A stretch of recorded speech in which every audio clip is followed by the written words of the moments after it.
Hello guys, मैं हूं Govind Datta. The brilliant coaching centre में आप सभी का स्वागत है। तो गाइस, आज के वीडियो में हम लोग पढ़ेंगे कोशिकांग यानी कोशिका के अंग का। ये मेरा पार्ट 3 वीडियो है। ठीक है, आज के वीडियो में हम लोग पढ़ेंगे एंडोप्लाज्मिक रेटिकुलम के बारे में और राइबोसोम के बारे में। ठीक है, पिछले पार्ट 1 का वीडियो में हम लोगों ने पढ़ा था कोशिका भित्ति के बारे में, कोशिका झिल्ली के बारे में और माइटोकॉन्ड्रिया के बारे में। ठीक है, और पार्ट 2 के वीडियो में हम लोग पढ़ा था गोल्जी काय के यानी गोल्जी बॉडी के बारे में, वेहिकल्स यानी राजधानियां के बारे में और सेंट्रोसोम यानी तारक्काई के बारे में। आज हम लोग पढ़ेंगे ये पार्ट 3 का वीडियो में एंडोप्लाज्मिक रेटिकुलम यानी अंतःद्रव्यी जालिका के बारे में और राइबोसोम के बारे में। ठीक है, आइए वीडियो में बने रहें।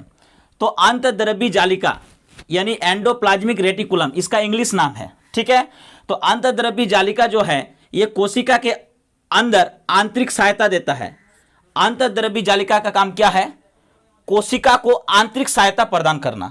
ठीक है, इसका मतलब ये कोशिका को फैलाकर रखता है। ठीक है, ये कोशिका को क्या करके रखता है? फैलाकर। ठीक है, कौन? अंतःद्रव्यी जालिका। अब देखिए, अंतःद्रव्यी जालिका को कोशिका का कंकाल भी कहा जाता है। ठीक है, अंतःद्रव्यी जालिका को कोशिका का क्या कहा जाता है? कंकाल। ठीक, अब आगे देखिए, अंतःद्रव्यी जालिका 2 प्रकार का होता है, ये मैंने पहले बताया था। ठीक है, तो अंतःद्रव्यी जालिका 2 प्रकार का होता है। क्या क्या ना? एक होता है स्मूथ एंडोप्लाज्मिक रेटिकुलम, जिसको हम लोग बोलते हैं चिकनी अंतःद्रव्यी जालिका। हाँ, इसका काम क्या है ना? ये कार्बोहाइड्रेट और वसा का निर्माण करता है। कौन?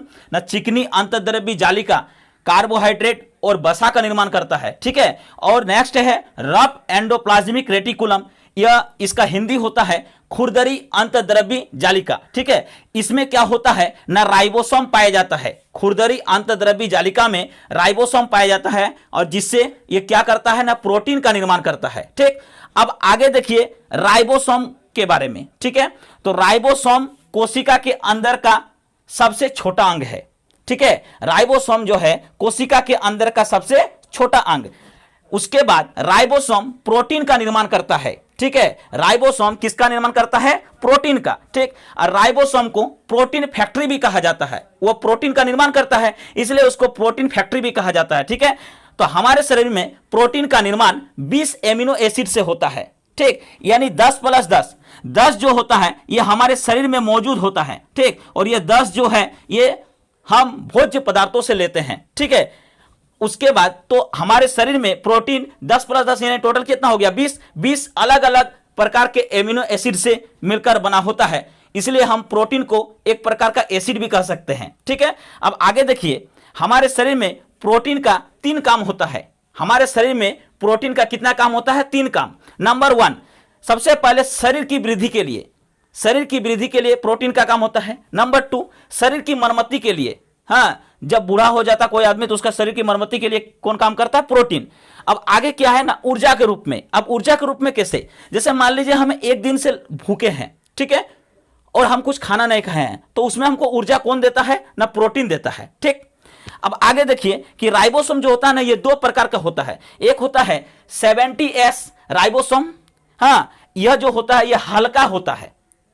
70S राइबोसोम जो होता है ये हल्का होता है और ये कहां पाया जाता है? प्रोकैरियोटिक कोशिका में। आप लोग क्लास 9 में पढ़े हैं कि प्रोकैरियोटिक कोशिका किसको बोला जाता है?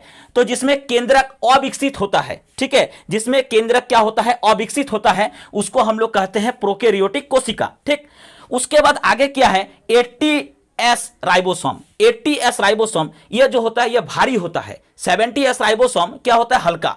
और 80S राइबोसोम क्या होता है? भारी होता है। और यह किसमें पाया जाता है? केंद्रक ये किसमें पाया जाता है? यूकेरियोटिक कोशिका में। ठीक, अब यूकेरियोटिक कोशिका किसको बोलेंगे? तो यूकेरियोटिक कोशिका वह कोशिका है जिसमें केंद्रक विकसित होता है। ध्यान दीजिए, प्रोकैरियोटिक कोशिका में केंद्रक अविकसित होता है और यूकेरियोटिक कोशिका में केंद्रक विकसित होता है। ठीक है, तो आइए यहां जैसे है 70S, S का मतलब होता है सेडिमेंशन कोफिशिएंट। ठीक है, क्या होता है?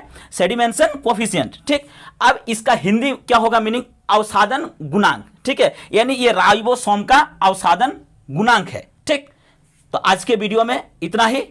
अब आगे का वीडियो में हम लोग पढ़ेंगे लाइसोसोम न्यूक्लियस के बारे में। ठीक है, उसके बाद नेक्स्ट वीडियो में फिर पढ़ेंगे साइटोप्लाज्म और न्यूक्लियोप्लाज्म दोनों को मिलाकर क्या होता है, प्रोटोप्लाज्म। ठीक है, इसके बारे में पढ़ेंगे। धन्यवाद।